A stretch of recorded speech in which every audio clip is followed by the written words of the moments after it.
కొట్టేటప్పుడు కింద పడకపోతే ఎవరో పట్టుకున్నారు, అది వేరే విషయంలే. తోట కొడతాడు చూసుకున్నామని జనసేన వాళ్ళు ఏదో పిలుస్తున్నాడు. తోట కొట్టడానికో మగతనం చూపించడానికో దమ్ము చూపించడానికో నీకు కావల ప్రజలు నీకు 2 సార్లు ఎమ్మెల్యేగా చేయలేదు ప్రతాప్ రెడ్డి. ప్రజలు నీకు అది అవకాశం ఇచ్చింది. ప్రజలకు అన్యాయం జరిగితే పోరాడమని, ప్రజల వైపు నిలబడమని. ఈ 10 ఏళ్ళు ఎమ్మెల్యేవి, 5 ఏళ్ళు గవర్నమెంట్లో ఉన్నావు, అధికారంలో ఉన్నావు. నేను ఈ పని చేశాను ఈ నియోజకవర్గానికి. కృష్ణారెడ్డి గారు తార్ రోడ్ వేసినట్టు, ఈ అండర్ బ్రిడ్జ్ పాస్ చేసినట్టు, ఇట్లా పనులు చేసినట్టు నేను ఈ పని చేశానని చెప్పుకోవడానికి ఏమన్నా నీకు ఒక్కటన్నా ఉందా ప్రతాప్ రెడ్డి? లాస్ట్కు నీ ఇంటి ముందు రోడ్డు కూడా మా ఎమ్మెల్యే గారు వేసింది కదా. ఏం మొహం పెట్టుకుని మాట్లాడతావు మీడియా ముందు?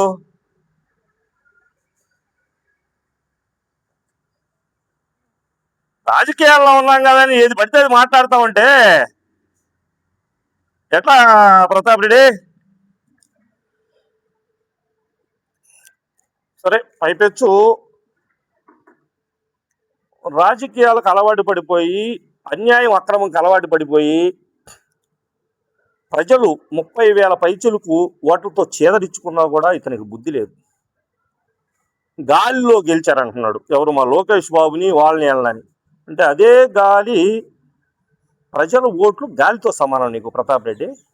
అంటే ప్రజా తీర్పుని నువ్వు అవహేళన చేస్తున్నావా? ఈ సందర్భంగా ఒక మాట చెప్పి ముగిస్తా.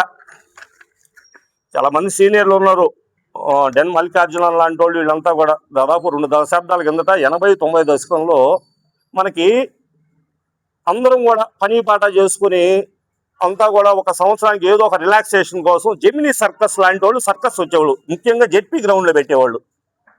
వాడ చాలా పులులు, సింహాలు, ఏనుగులు, ఇవన్నీ కూడా రకరకాల జంతువులు వచ్చాయి. చాలా చక్కగా అందులో ధీరోదాత్తంగా విన్యాసాలు జరిగాయి, చాలా సాహసోపేతంగా. అది అంతా కూడా మీకు గుర్తుందనా? మన జెడ్పీ గ్రౌండ్లో జరిగేది చాలా ఇట్లా విన్యాసం జరిగేది. మనం అప్పుడు చిన్నప్పుడు వెళ్తుండేవాళ్ళం.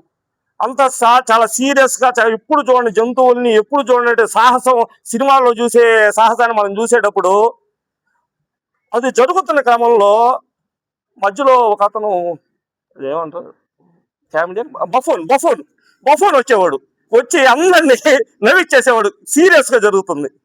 సేమ్ అతను ఆ బఫోను అతను వృత్తి కోసం, పట్టుబొట్టి కోసం చేస్తే ఈరోజు ఈ బఫోన్ రాజకీయాల కోసం చేస్తున్నాడని సవినయంగా తెలియజేసుకుంటూ ముగిస్తున్నాడు.